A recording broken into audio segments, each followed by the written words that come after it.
The arrow flew wide of the mark and buried itself in the fence post with a dull thunk, and Yannick Porter cursed under his breath as he lowered his hunting bow and tried to steady his shaking hands. He had been a soldier once, a good one, but that was before the fever took half his regiment and left him with tremors that came and went like unwelcome ghosts.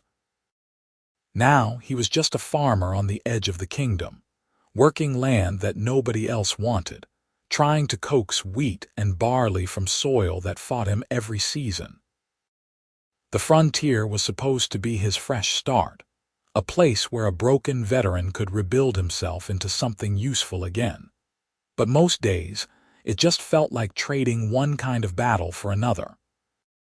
He retrieved the arrow and was walking back toward his small stone cottage when he heard the sound. It was low and pained, coming from somewhere near the creek that marked the eastern boundary of his property. Yannick hesitated, his hand instinctively moving to the knife at his belt.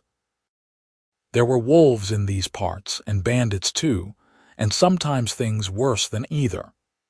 But the sound came again, definitely human or close enough to it, and he found himself moving toward the water before he had consciously decided to investigate.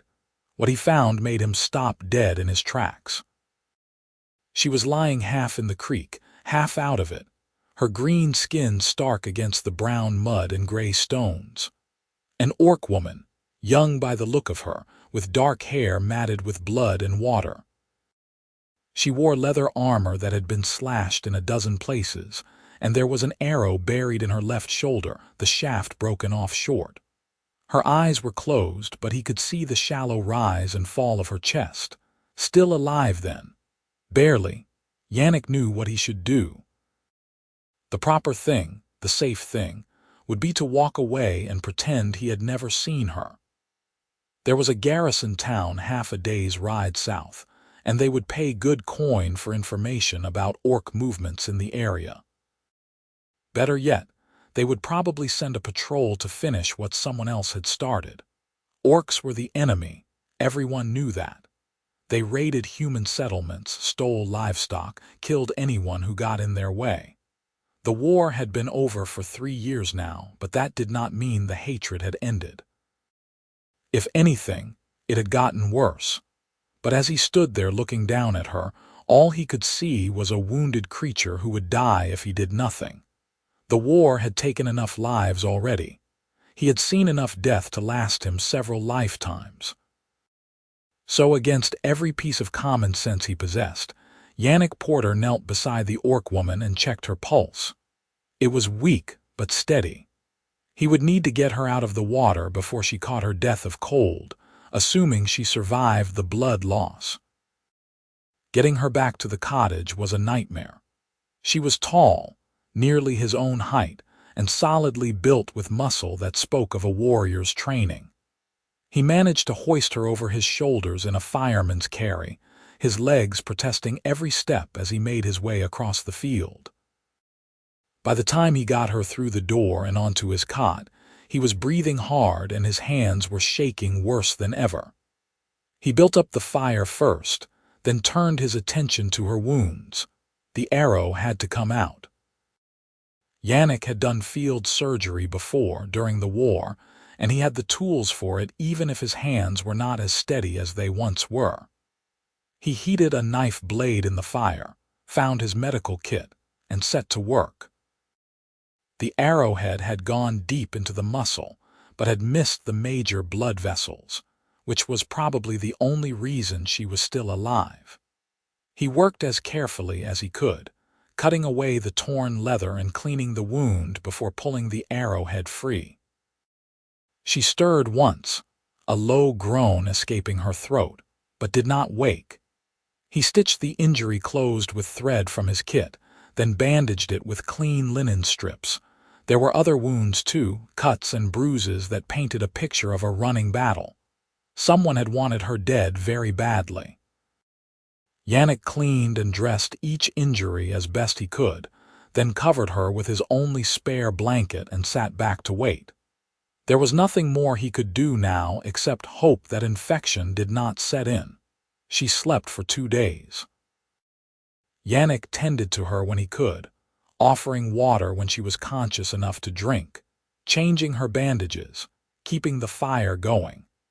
He slept in his chair, the crossbow loaded and within arm's reach, because he was not fool enough to leave himself completely defenseless. On the 3rd morning, he woke to find her eyes open and watching him. They were dark eyes, almost black, set in a face that was both strange and oddly compelling. Her tusks were small, barely visible when her mouth was closed, and there was an intelligence in her gaze that made him straighten in his chair. For a long moment, neither of them spoke. "You are human," she said finally. Her voice was rough, probably from disuse, but there was no accusation in it. "Just statement of fact." "I am," Yannick agreed. "And you are an orc, on human land, about half dead when I found you. Care to tell me how that happened?" She tried to sit up, winced, and fell back against the pillow. "How long have I been here? 3 days. You took an arrow to the shoulder and lost a lot of blood. I would not recommend moving too much just yet." "Why did you help me?" The question was direct, those dark eyes studying him intently. "Your people and mine are enemies." "The war is over," Yannick said, though even as he spoke the words he knew how hollow they sounded. "Besides, I have seen enough killing. Did not much feel like adding to the body count." She was quiet for a long time, her gaze shifting to the ceiling beams above. "My name is Grisha," she said eventually. "And you are right, I would be dead if you had not found me. I owe you a life debt." "You do not owe me anything," Yannick replied. "Just get better and be on your way. I am guessing you have somewhere you need to be." Something flickered across her face there and gone too quick for him to read. "No," she said softly. "I have nowhere to go. That is why they were trying to kill me." Yannick waited, giving her time to continue if she wanted to. When she did speak again, her voice was tired and bitter. "I refused to raid a human village. There were children there and the old ones. No warriors, no soldiers, just farmers trying to survive like anyone else. My clan leader said it did not matter, that humans were the enemy and we needed supplies for winter. I said I would not kill children for grain, so they named me traitor and cast me out." She touched the bandage on her shoulder carefully. "Some of my former clan mates decided that exile was not punishment enough. They hunted me for 3 days before I lost them in the creek." It was not the story Yannick had expected, and he found himself believing her despite all the warnings his soldiers' instincts were shouting. There was a straightforward honesty in the way she spoke, no attempt to manipulate or deceive, just a statement of facts as she saw them.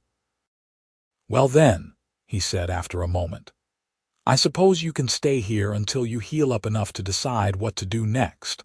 I have a spare blanket and enough food for 2, if you do not mind simple fare." Grisha turned her head to look at him again, and there was something like wonder in her expression. "You would let me stay, even knowing what I am. You are someone who refused to kill children," Yannick said. "That is all I need to know about what you are. Rest now. We can talk more when you are stronger." The days that followed fell into a careful routine. Yannick went about his work on the farm, tending to the fields and the livestock, while Grisha recovered slowly in the cottage. At first, she was weak enough that she could barely make it across the room, but orcish constitution was strong and she healed quickly. By the end of the 1st week, she was able to sit up and feed herself. By the end of the 2nd, she was walking around the cottage, testing her strength. They spoke little at first, both uncertain how to navigate this strange situation they found themselves in. Yannick had lived alone for 2 years now, ever since he mustered out of the army and claimed this land as his veteran's grant. He was not used to having company, and certainly not orcish company. But gradually, as the days passed, they began to talk. Grisha told him about her clan, about growing up in the mountains to the north where the winters were harsh and survival meant being harder. She spoke of her mother, a skilled hunter, and her father who had died in the war fighting against human soldiers. She did not blame Yannick for that, she said. War was war, and soldiers on both sides were just following orders. But it had shaped her, made her question why they were fighting in the first place. Yannick in turn told her about his own past, about the farm he had grown up on before the war came calling, about the regiment he had joined, the battles he had fought, the friends he had lost, about the fever that had swept through the camp one winter and left him with hands that shook when he tried to hold a bow steady, about coming to this frontier land to start over, to build something instead of destroy. "You are a good farmer," Grisha observed one evening as they ate dinner together. She was strong enough now to sit at his small table, and she had helped prepare the meal, cutting vegetables with a knife while he tended the pot over the fire. "The fields look healthy, and your animals are well cared for." "I do my best," Yannick said. "Though some days I wonder if my best is good enough. The soil here is thin and the growing season short. I get by, but it is not easy." "Nothing worth doing is easy," Grisha replied. "That is what my mother used to say. If it comes without effort, it has no value." "Your mother sounds like a wise woman." "She was." Grisha's expression grew distant. "She died 5 years ago, hunting accident in the winter. I was the one who found her. After that, nothing was quite the same." Yannick reached across the table and touched her hand briefly, a gesture of sympathy that felt natural in the moment. Grisha looked down at where his fingers had rested, then back up at him, and something passed between them that neither was quite ready to name. It was late in the 3rd week when Yannick woke to find Grisha already up and dressed, moving around the cottage with purpose. Her shoulder had healed remarkably well, the stitches ready to come out, and she moved with the easy grace of someone back to full strength. "I should go," she said when she saw him watching. "You have been more than kind, but I cannot stay here forever. It is not safe for you to harbor me." "Where will you go?" Yannick asked, sitting up in his chair. "I do not know yet, away from here, somewhere my clan will not find me. Perhaps east, toward the coast. I heard there are cities there where the war barely touched, where maybe an orc could find work and keep her head down. Or you could stay," Yannick heard himself say. The words surprised him as much as they clearly surprised her. "I mean, if you wanted to. I could use the help around the farm, and you seem to be healing well enough. At least stay through the harvest. After that, if you want to move on, I will help you provision for the journey." Grisha studied him carefully. "Why would you do this? You barely know me." "I know enough," Yannick said. "I know you have a good heart and strong hands and nowhere else to be. And I know that living alone is colder than I remember it being. If you want to stay, you are welcome to." She was quiet for a long time, her dark eyes searching his face for something. Whatever she found there must have satisfied her, because she finally nodded. "Through the harvest then," she agreed, "and we will see what comes after." What came after was work, the kind of honest labor that built calluses and muscle and a bone-deep satisfaction. Grisha proved to be stronger than Yannick by a fair margin, and she could work from sunrise to sunset without complaint. Together they brought in the hay, repaired the fences that winter had damaged, and prepared the fields for the autumn planting of winter wheat. She learned quickly, picking up the rhythms of farm work with the same focus she must have once applied to warrior training. They fell into an easy partnership, working side by side during the day and sharing meals in the evening. Yannick found himself looking forward to those evenings more than he cared to admit. Grisha had a dry sense of humor that caught him off guard, and she was surprisingly well-read for someone who had grown up in an orcish war clan. She had learned to read from a captured human book, she explained, and had collected others over the years from traders and raids.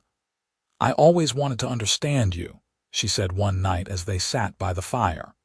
"Humans, I mean. We were told you were all weak and greedy and cruel. But the stories in the books were different. They spoke of honor and love and sacrifice. I wanted to know which was true." "Both, probably," Yannick said. "People are complicated, orc or human. We are capable of great kindness and terrible cruelty, often on the same day." "You are kind," Grisha said, looking at him across the firelight. "I have seen no cruelty in you at all." "You did not know me during the war," Yannick replied quietly. "I did things I am not proud of, followed orders I should have questioned. I tell myself I was just a soldier doing my duty, but that does not make the memories easier to carry." "But you stopped," Grisha pointed out. "When you had the chance to walk away from violence, you took it. That speaks to who you truly are." Yannick wanted to believe her, wanted to accept the absolution she seemed to be offering. Instead, he changed the subject, asking about the book she was reading, and the moment passed. But something had shifted between them, a deepening of the connection that was forming whether either of them was ready for it or not. The first real test came on a warm afternoon in late summer.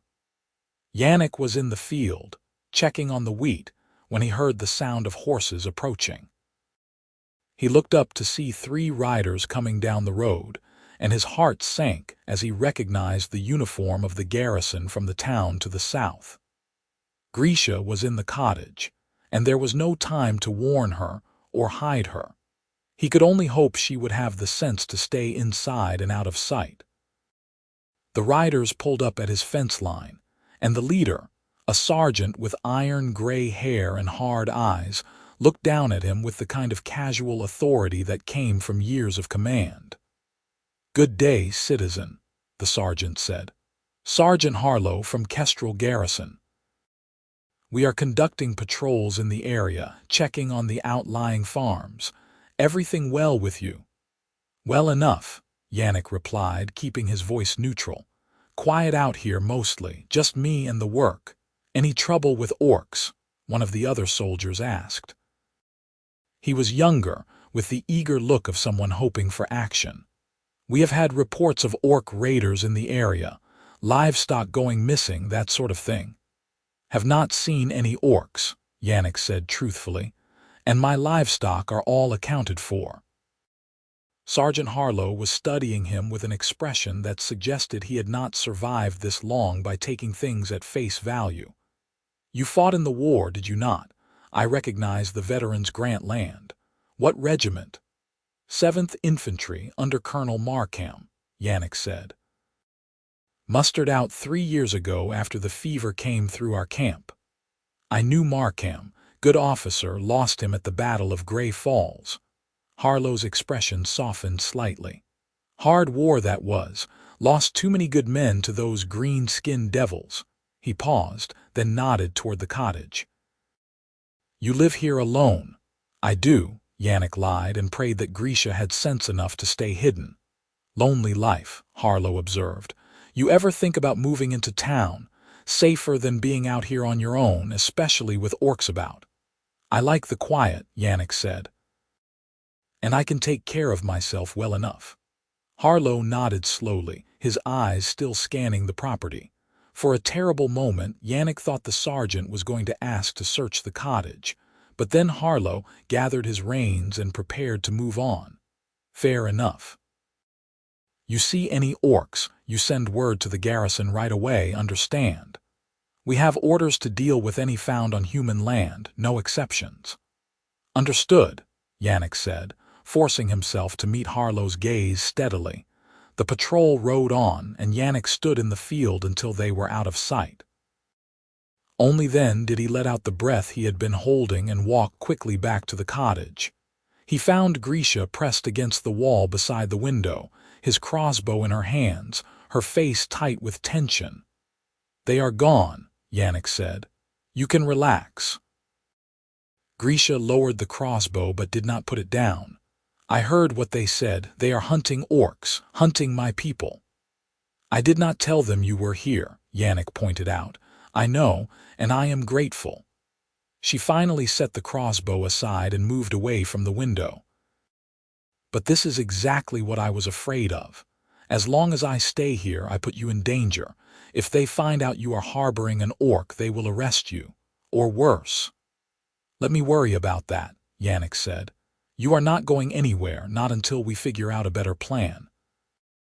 There is no better plan, Grisha said, and there was real anguish in her voice.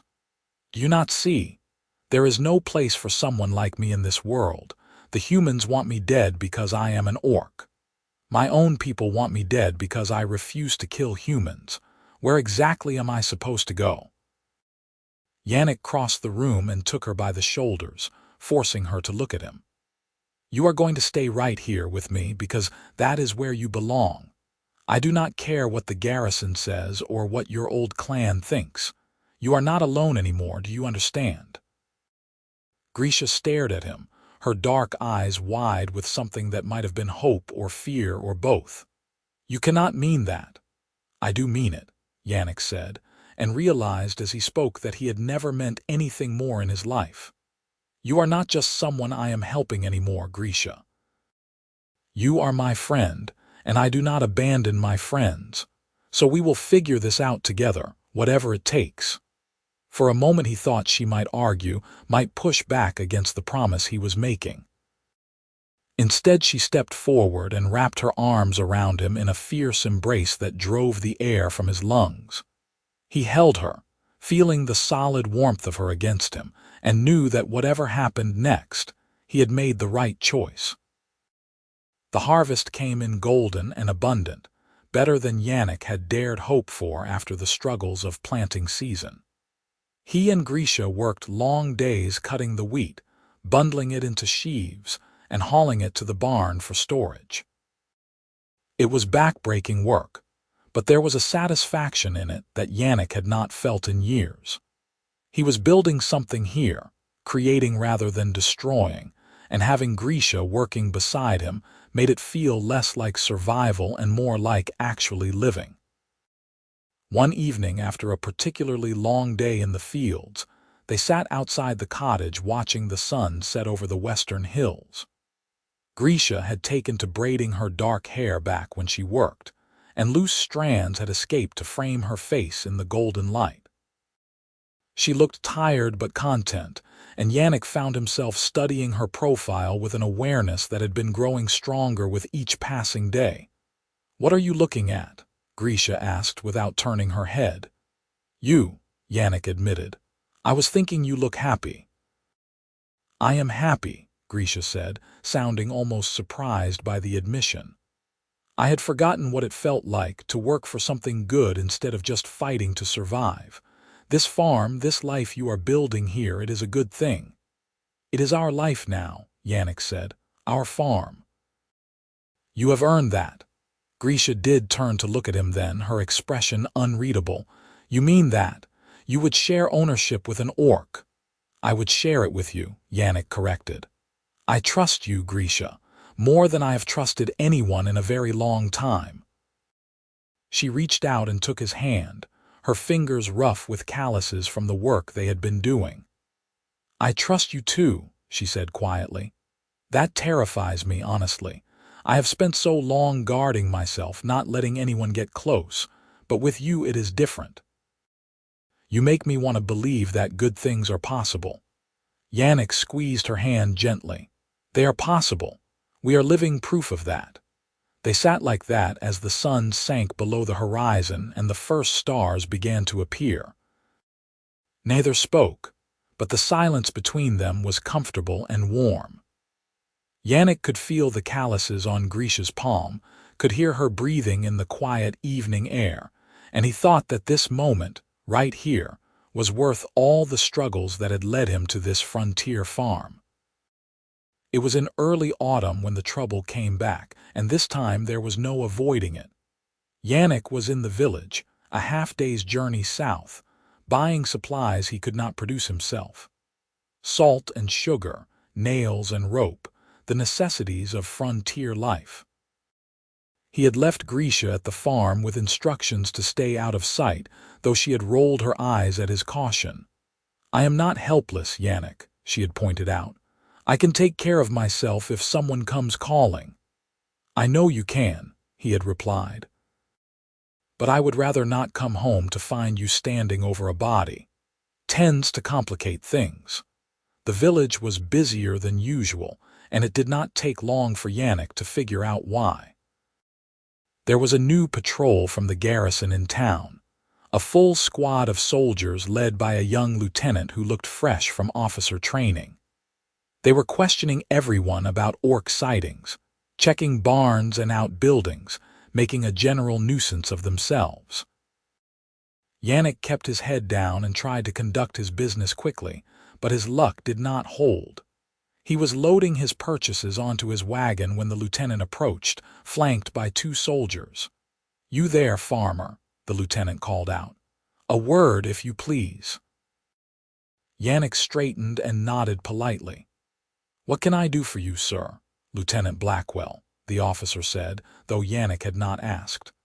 "I am conducting an investigation into reports of orc activity in this region. You live out on the frontier, do you not?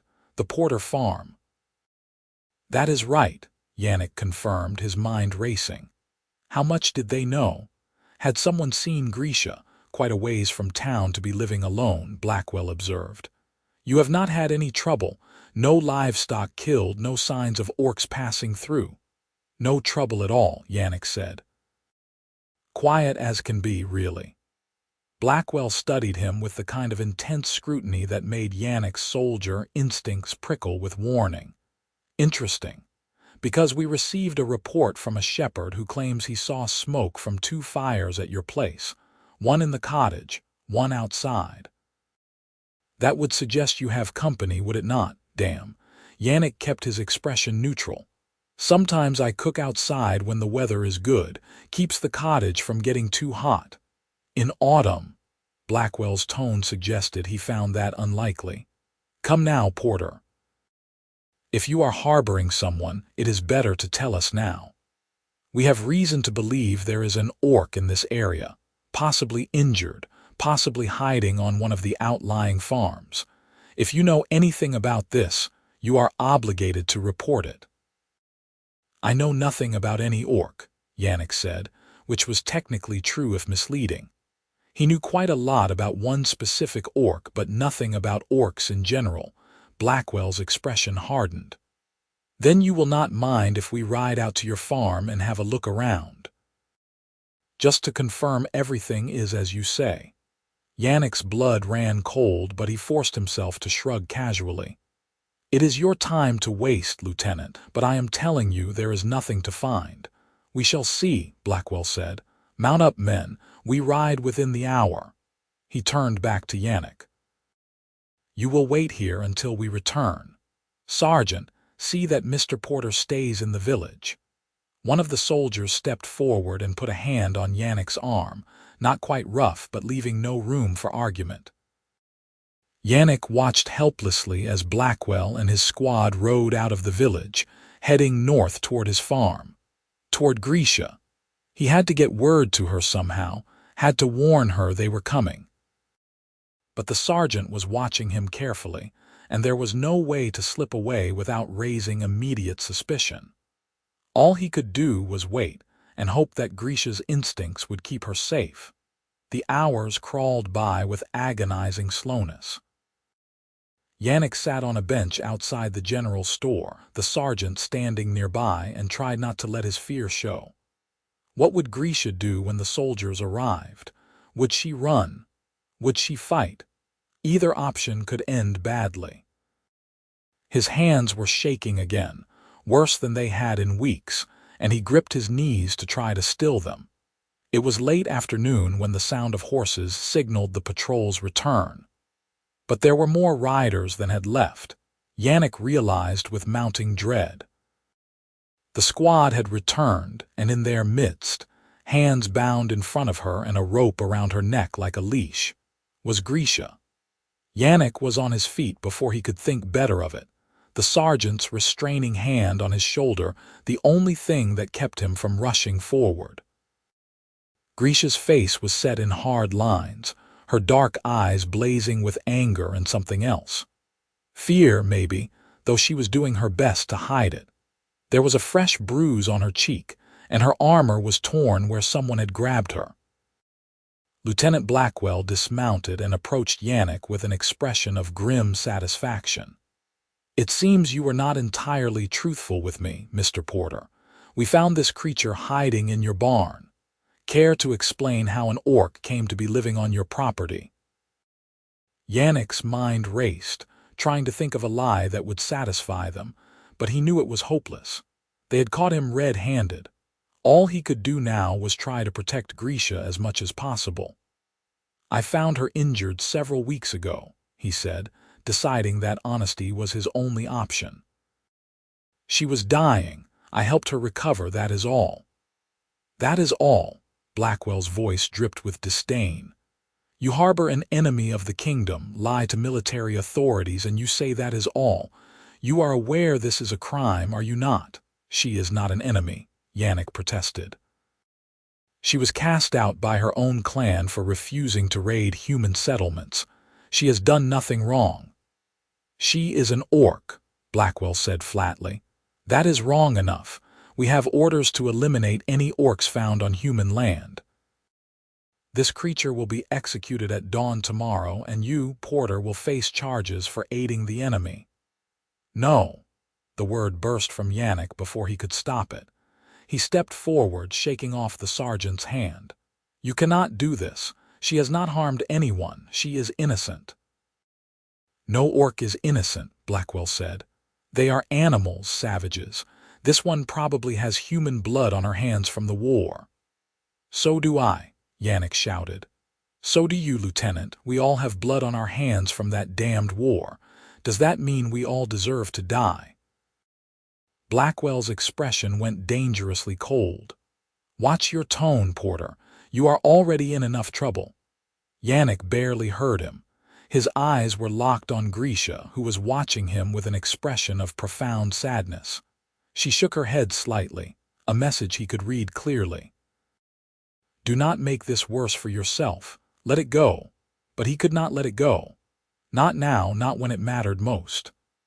"I will not stand by and watch you kill an innocent person," Yannick said, his voice steady despite the fear coursing through him.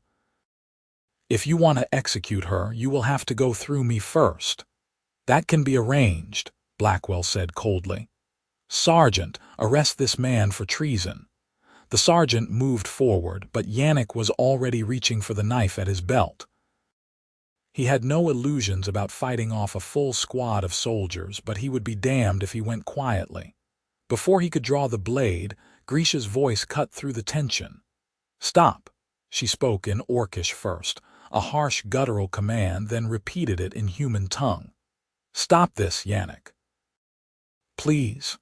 He turned to look at her, his hand still on the knife hilt. "Do not throw your life away for me," Grisha said, and there were tears running down her green cheeks now. "You have been kinder to me than I ever deserved. Do not let them kill you too." "I am not letting them kill anyone," Yannick said. He turned back to Blackwell. "There has to be another way. Let me speak to the garrison commander, file a formal petition. This orc saved my life." The lie came easily, born of desperation. "I was injured in the field and she helped me." "That has to count for something." "It counts for nothing," Blackwell said. "The law is clear.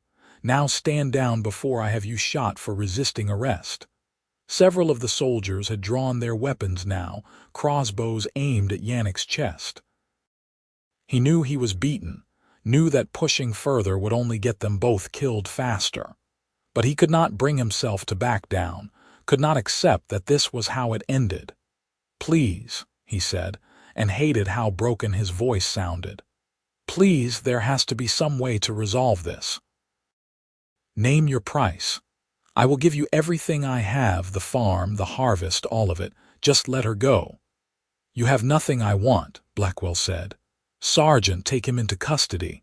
We will hold him overnight and sort out the charges in the morning, after we deal with the orc." Two soldiers grabbed Yannick by the arms and dragged him toward the village jail, a small stone building that mostly housed drunks overnight. He fought them, shouting protests and threats that he knew were empty. The last thing he saw before they threw him into the cell was Grisha being led away toward a wagon, her head held high despite the rope around her neck. The cell was dark and cold, and Yannick paced it like a caged animal as the evening turned to night. His mind spun in useless circles, trying to think of some way out of this nightmare. He had no influence, no money to speak of, no connections that could help. He was just a broken soldier playing at being a farmer, and he had led Grisha straight into a trap through his own carelessness. Hours passed. Through the small barred window he could see the stars wheeling overhead, marking the passage of time toward dawn, toward Grisha's execution. The thought made him physically ill, and he had to grip the bars to keep from falling. He was still standing there when he heard voices outside the jail. Angry voices, getting louder. Then the sound of a key in the lock, and the door swung open to reveal Sergeant Harlow, the older soldier who had visited his farm weeks ago. "Get up, Porter," Harlow said gruffly. "You are coming with me." "What is happening?" Yannick asked, not daring to hope. Questions first, then maybe answers. "Move." Harlow led him through the dark village to a larger building that served as the garrison outpost. Inside, Lieutenant Blackwell stood speaking with another officer, this one older with the insignia of a captain on his uniform. Both men turned as Harlow brought Yannick in. "This is the farmer?" the captain asked.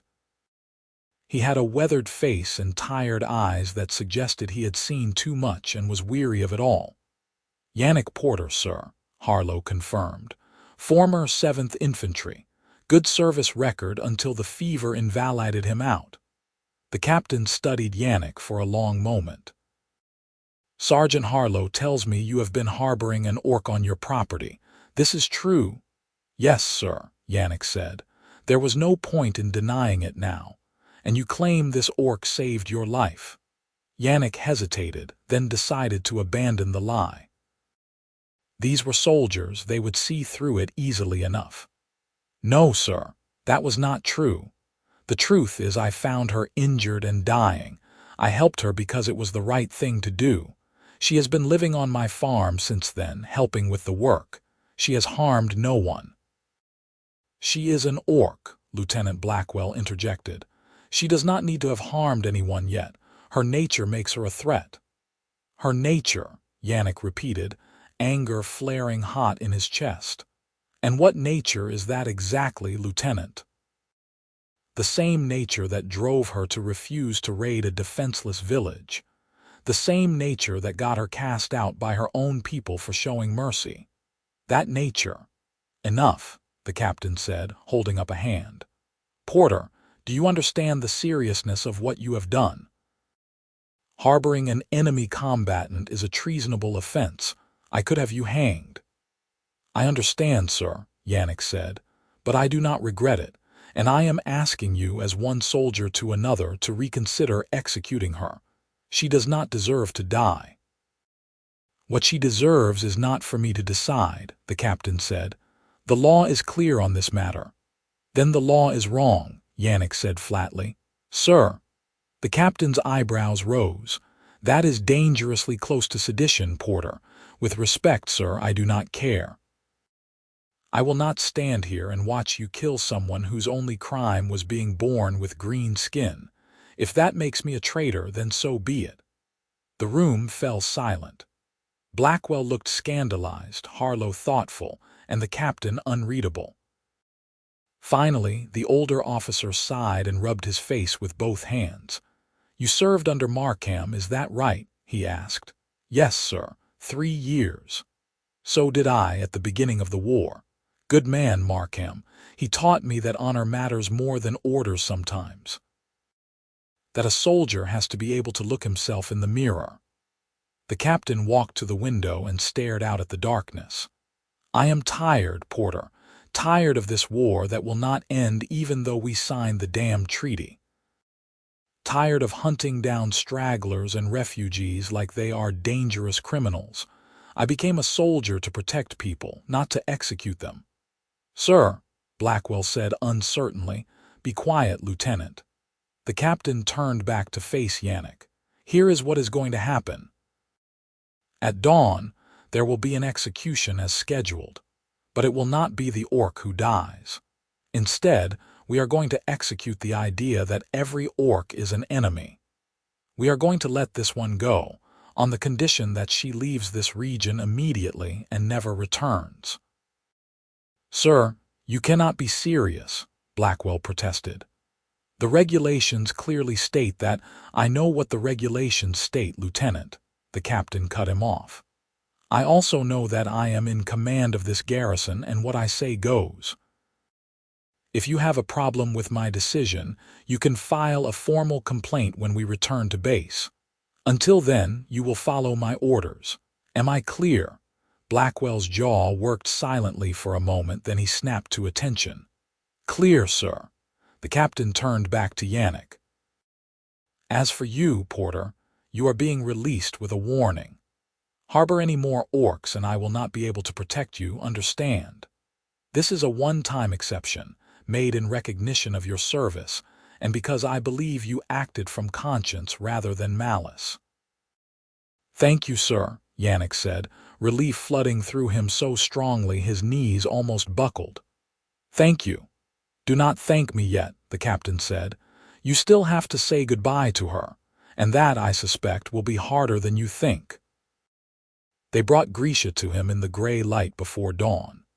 Her hands were still bound and she looked exhausted, but she was alive and unharmed beyond the bruise on her face.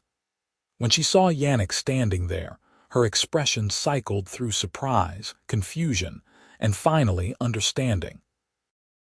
You convinced them to let me go, she said. The captain convinced himself, Yannick replied. But yes, you are free, on the condition that you leave this region and do not come back. I see. Grisha's voice was carefully neutral. That is generous of him. They stood facing each other in the cold morning air, soldiers watching from a discreet distance. There was so much Yannick wanted to say, but the words tangled in his throat. How could he explain what she had come to mean to him in just a few short months? How could he tell her that the thought of her leaving left a hollow ache in his chest? You should go east like you planned before, he said instead. To the coast. Find a city large enough that one more stranger will not draw attention. You can make a life there. I could, Grisha agreed. Or I could stay. You cannot stay. You heard the conditions. I heard that I have to leave this region, Grisha said.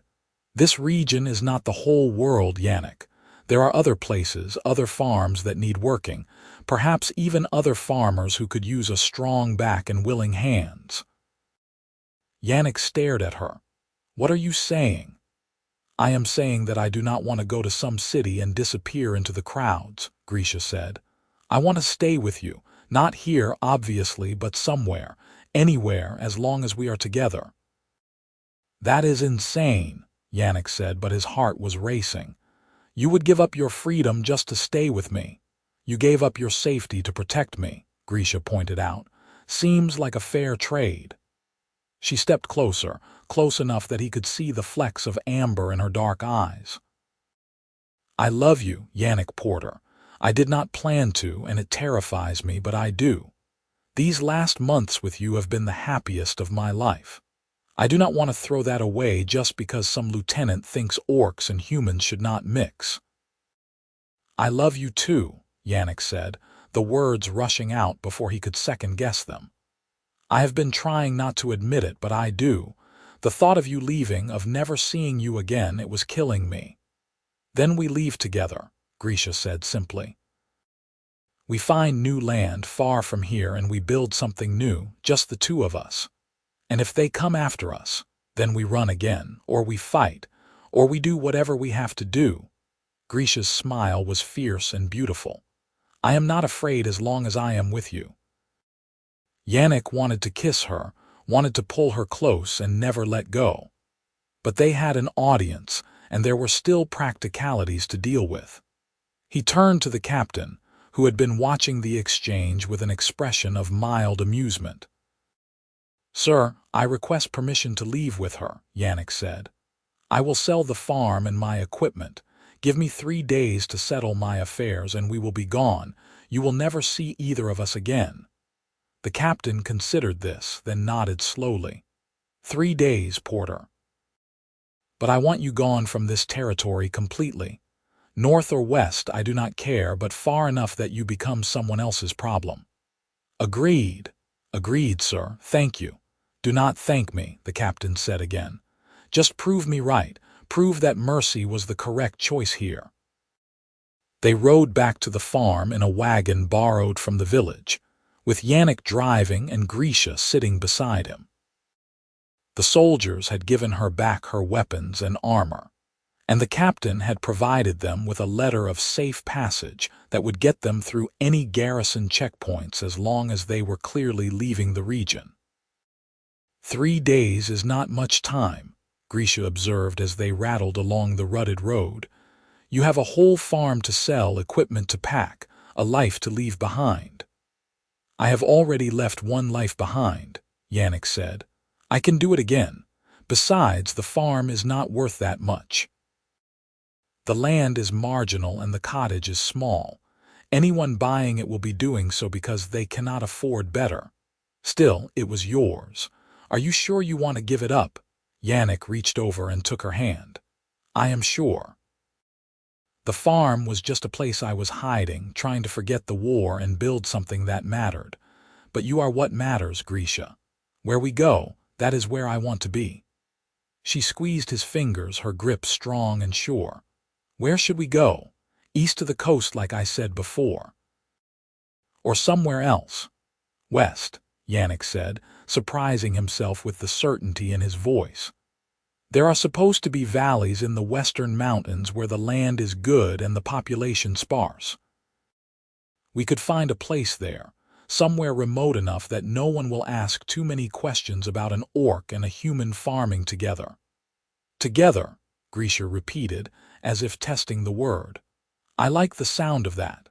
The next 3 days passed in a blur of frantic activity.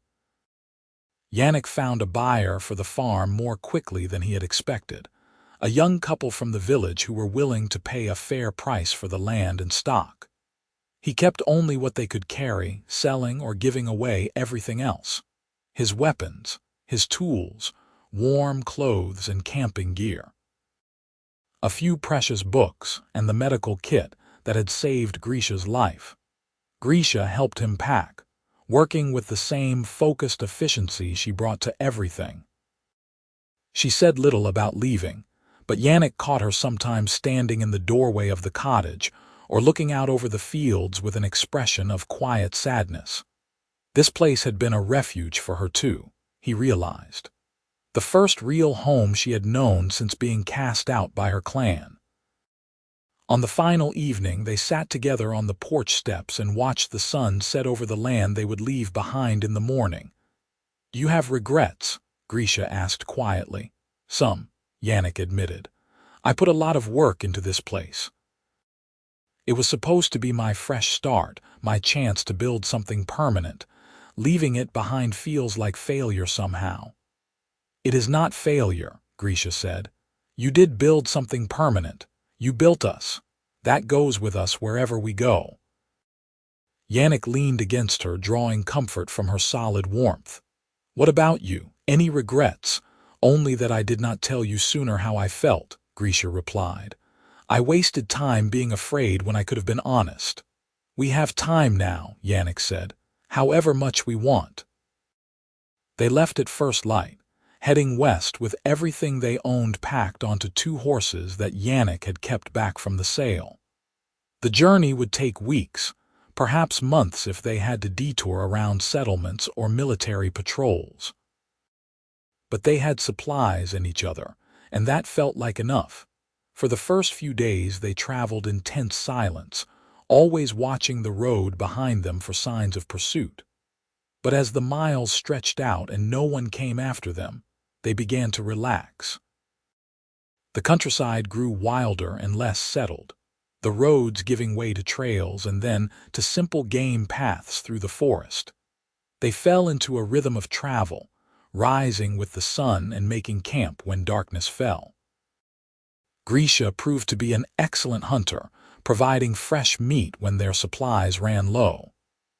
Yannick handled the navigation, using an old military map to guide them through the mountains. They spoke little during the days, saving their breath for the hard work of traveling.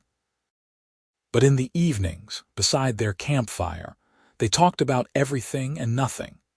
Grisha told him more about her childhood, about the harsh beauty of the northern mountains and the rigid codes of honor that governed orc society. She spoke of her dreams, the ones she had given up when she was cast out. Of wanting to be a leader someday, someone who could bridge the gap between orcs and humans and end the endless cycle of violence. "That dream seems foolish now," she said one night as they huddled close to the fire against the autumn chill. "One orc and one human finding peace together does not change the world." "Maybe not," Yannick agreed, "but it changes our world, and who knows, maybe there are others like us out there. Other people tired of the fighting, looking for something better. Small changes can grow into bigger ones given time." "You really believe that?" "I want to believe it," Yannick said. "And wanting to believe is the first step toward making it real."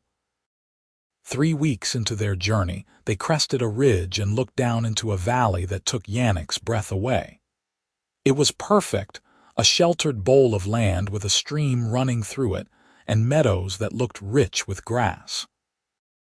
There were no signs of settlement, no smoke from chimneys or cleared fields, just wilderness waiting for someone to claim it. "There," he said, pointing. "That is where we should go." Grisha studied the valley with a critical eye. "It is far from any town or village. We would be very isolated." "Is that a problem?" "No," Grisha said slowly. "I think it might be perfect." They descended into the valley as the sun was setting, making camp beside the stream. The water was cold and clean, running over smooth stones worn round by time. Yannick knelt beside it and drank deeply, then splashed water on his face. When he looked up, Grisha was watching him with an expression of such tenderness it made his chest ache. "What is it?" he asked. "I was just thinking," Grisha said, "that I would follow you anywhere.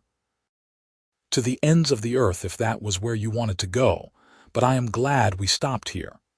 Yannick stood and crossed to her, taking her hands in his. "Marry me," he said, the words coming out in a rush. "I know it will not be legal, not in any kingdom that would recognize it, but marry me anyway." "Be my wife in truth if not in law." Grisha's eyes went wide. "You cannot mean that. You are human, I am an orc. We cannot marry." "We can if we say we can," Yannick insisted. "I do not need a priest or a magistrate to tell me what my heart already knows. I want you as my wife, Grisha. I want to build a life with you here in this valley. I want to wake up beside you every morning and fall asleep with you every night. I want whatever forever we can have.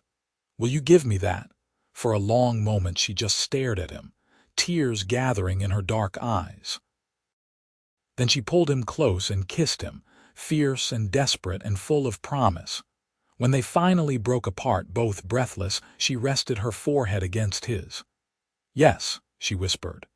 "Yes, I will marry you, Yannick Porter, today, tomorrow, for as long as we both live." They spoke their vows that night beneath the stars, with no witness but the forest and the stream.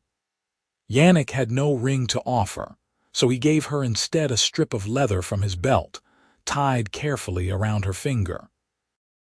Grisha gave him in return a small carved stone that she had worn on a cord around her neck, a talisman from her mother. "I cannot promise you an easy life," Yannick said as they held hands in the firelight. "This valley is wild, and we will have to fight for every bit of comfort we wring from it."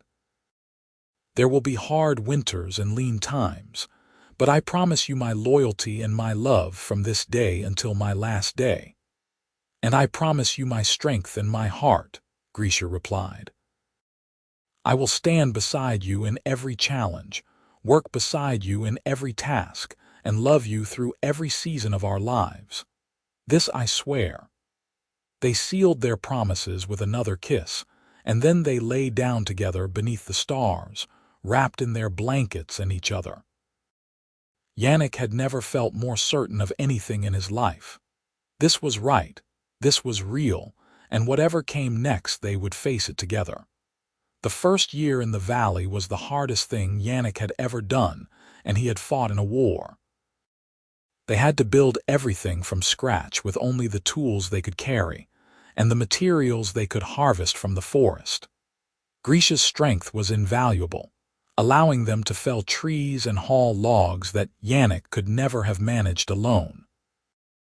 Together they built a small cabin before the worst of winter set in, chinked the walls with mud and moss, and laid in what supplies they could hunt and gather. Winter was brutal. The valley that had looked so welcoming in autumn became a frozen wilderness where simply surviving each day required constant effort. They burned through firewood at an alarming rate, and more than once Yannick worried they would not make it to spring. But Grisha's orcish endurance proved stronger than his fears, and she kept them fed with hunting and trapping when the snow was too deep for anything else. They grew closer through those long, dark months, learning each other's rhythms and habits. Yannick discovered that Grisha sang sometimes when she thought he could not hear, old orcish songs in a language he did not understand. Grisha learned that his hands shook worse in the cold, and she took over tasks that required fine motor control without making it seem like pity. They argued sometimes, usually about small things that felt large in the confines of their tiny cabin: how to ration their supplies, whether to risk hunting in a blizzard, the right way to bank a fire for overnight. But they always worked through it, learning to communicate and compromise. Learning to be partners in truth as well as name. Spring came eventually, as it always does, and with it a surge of hope and energy. They planted a garden with seeds Yannick had carried from his old farm, cleared more land for crops, and began building proper outbuildings. A barn for the animals they hoped to acquire, a smokehouse for preserving meat, a root cellar dug deep into the hillside. It was back-breaking work, but there was joy in it too. Joy in seeing things grow, in building something that would last. Joy in falling into bed, each night exhausted but satisfied, wrapped in Grisha's arms and dreaming of the future they were creating. By their second summer in the valley, they had carved out something that looked almost like a real farm. The crops were thriving.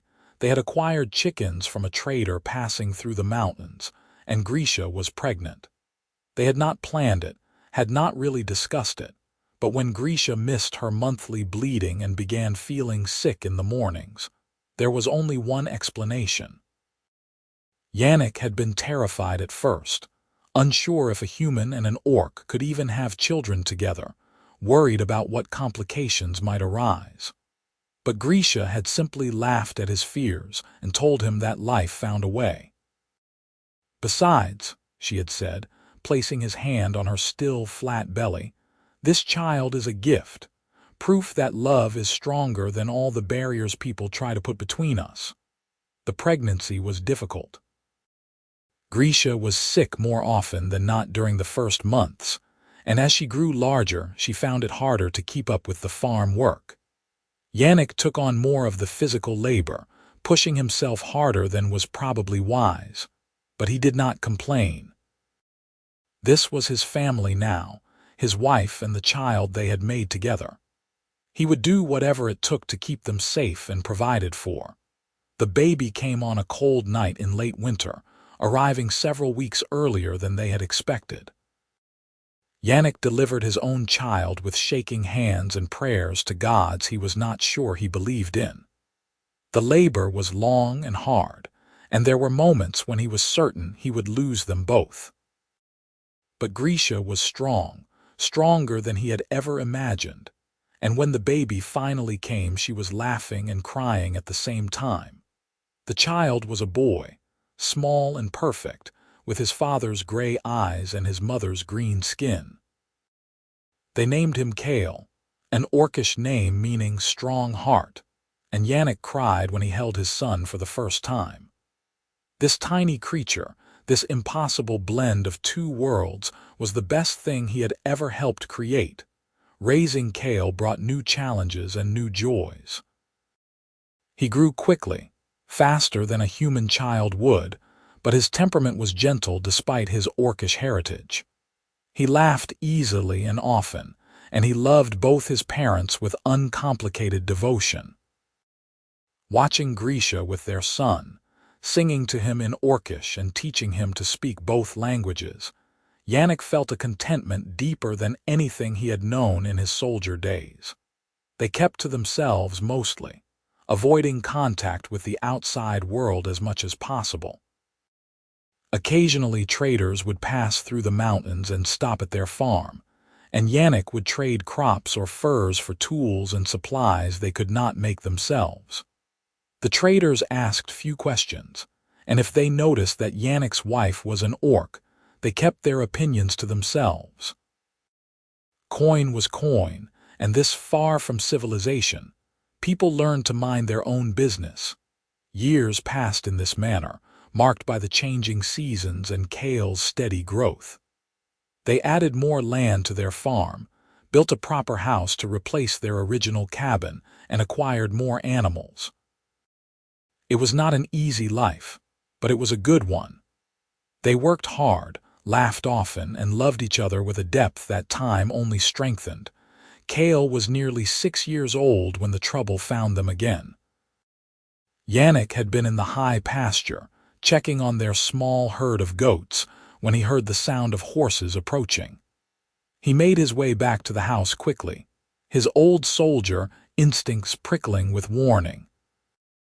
There were 4 riders in front of the house, and Yannick's heart sank as he recognized the uniforms of the garrison.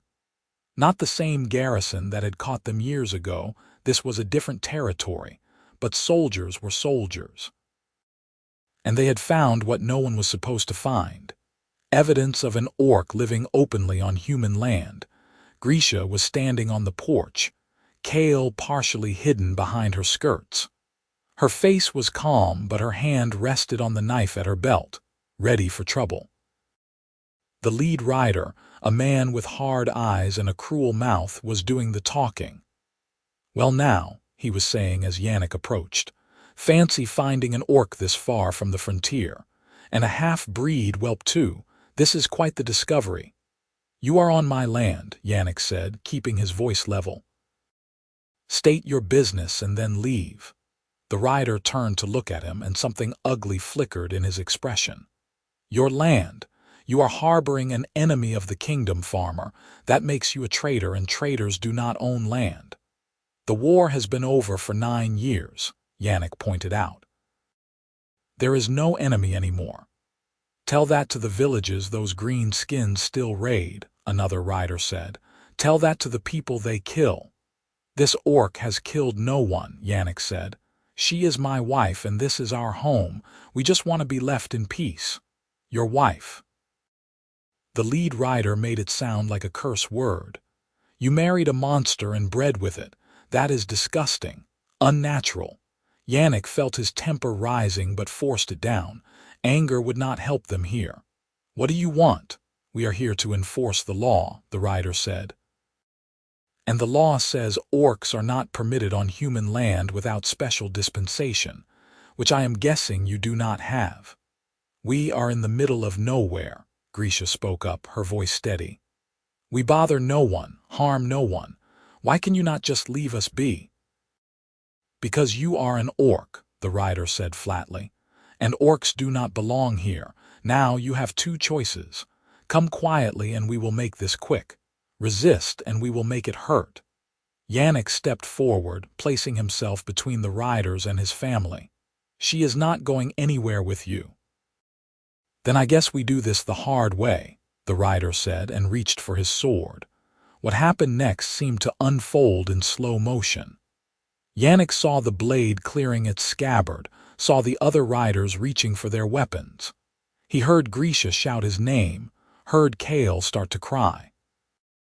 And then instinct took over, the muscle memory of 100 battles overriding thought. He drew his own blade and met the rider's swing, deflecting it with a harsh clang of steel on steel. The rider looked surprised that a farmer would fight back, and that surprise gave Yannick the opening he needed.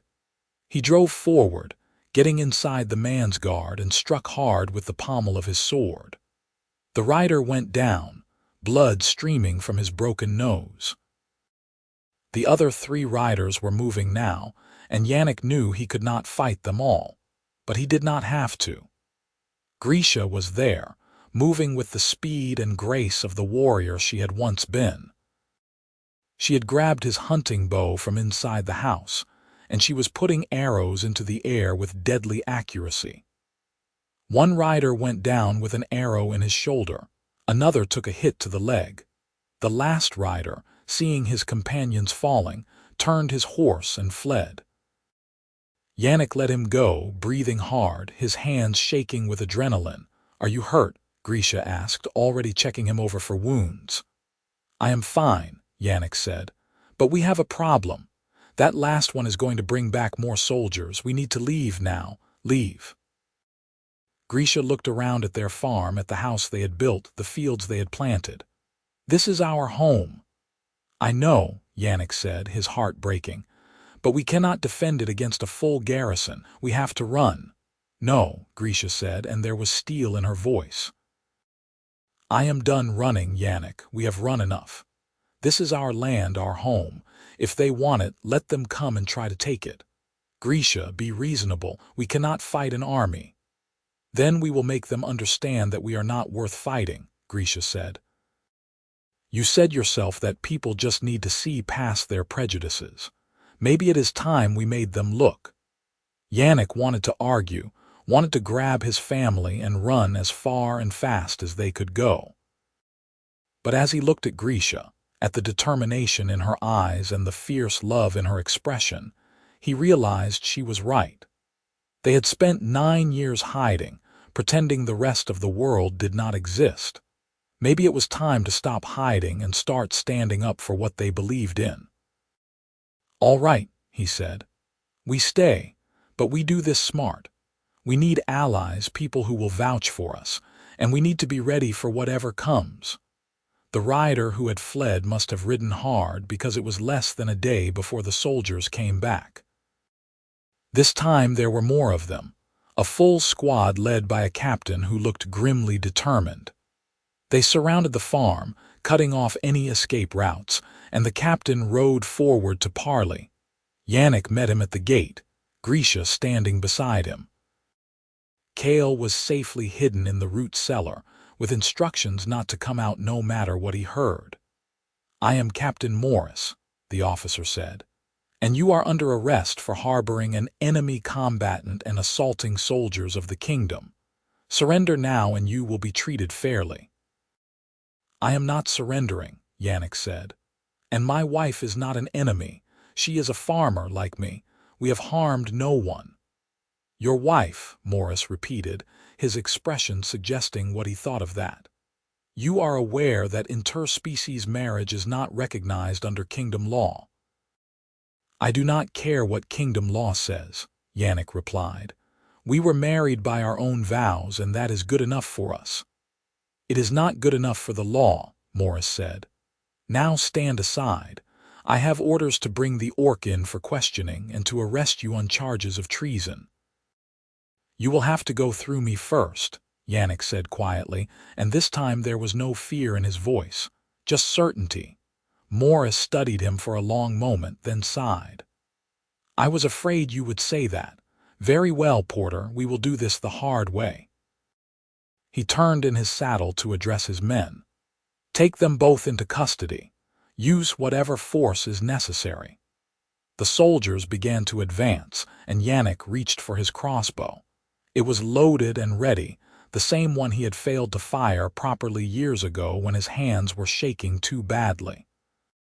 But now, standing here defending his home and his family, his hands were steady as stone. He raised the crossbow and aimed it at Captain Morris. The movement froze everyone in place. "She stays with me," Yannick said, his voice carrying across the yard. "You want her, you are going to have to kill me first. And I promise you, Captain, I will take at least a few of you with me." "Is one orc woman really worth that?" Morris's hand moved toward his own weapon, but he hesitated. Something in Yannick's eyes must have convinced him that this was not a bluff. A tense silence stretched out, broken only by the wind rustling through the trees. Then, unexpectedly, a new voice called out from behind the line of soldiers. "Stand down, Captain. All of you stand down." The soldiers parted, and through the gap rode a figure Yannick never thought he would see again.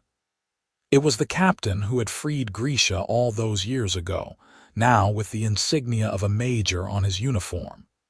He was older, more gray in his hair, but Yannick recognized him immediately. "Major Thorn," Morris said, clearly surprised. "Sir, what are you doing here?" "I heard through the garrison network that a patrol had encountered an orc and a human living together in the western mountains," Thorn said. "I had a feeling it might be you, Porter, so I rode out to see for myself." He dismounted and walked forward, ignoring Morris's protests, until he stood facing Yannick and Grisha. He looked at them both carefully, taking in their weathered clothes, their calloused hands, the defensive stance that spoke of parents ready to fight for their child. "You have been here 9 years, Thorn asked. 9 years, Yannick confirmed. "Building a farm, raising our son, living our lives. We have hurt no one, broken no laws except the ones that say we are not allowed to exist." "Your son," Thorn repeated. "You have a child together." "We do," Grisha said, speaking for the first time. "His name is Kale. He is 6 years old, and he is the best thing either of us has ever done." Thorn was quiet for a long moment, his weathered face thoughtful. Then he turned to address the assembled soldiers. "I am pulling rank here, Captain Morris. Stand your men down. There will be no arrests today." "Sir, I have orders from the garrison commander," Morris began. "And I have authority from the regional command," Thorn interrupted, "which supersedes your orders. These people are not a threat. They are farmers trying to live in peace. Leave them alone." "But sir, the orc has been living here peacefully for 9 years, Thorn said. "She has raised a family, worked the land, and harmed no one. If that makes her an enemy, then our definition of enemy is badly flawed." He paused, then added more quietly, "I am tired of fighting ghosts, Morris. The war is over. Let it be over."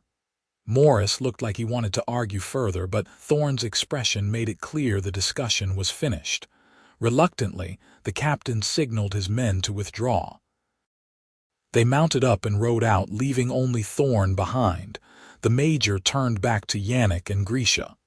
"You took a hell of a risk staying here," he said. "It was worth it," Yannick replied. "This is our home.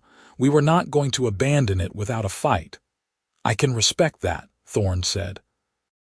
"But you need to understand I cannot protect you forever. Someday another patrol will come through or someone will file a formal complaint and I will not be able to stop it." "We understand," Grisha said, "but we are still not leaving. This is where we belong." Thorn nodded slowly. "Then I suggest you make yourselves as official as possible. File a homestead claim, get your land registered, make sure your taxes are paid. The more legitimate you appear on paper, the harder it will be for someone to move against you." He paused. "And for what it is worth, I think what you are doing here is important. Building bridges between our peoples, showing that we can coexist peacefully. The kingdom needs more of that, not less." "Thank you," Yannick said, "for everything, both then and now." "Just prove me right," Thorn replied with a faint smile. That is thanks enough. Now I need to ride after that patrol and make sure they do not cause you any more trouble. Good luck, Porter, and you, Grisha.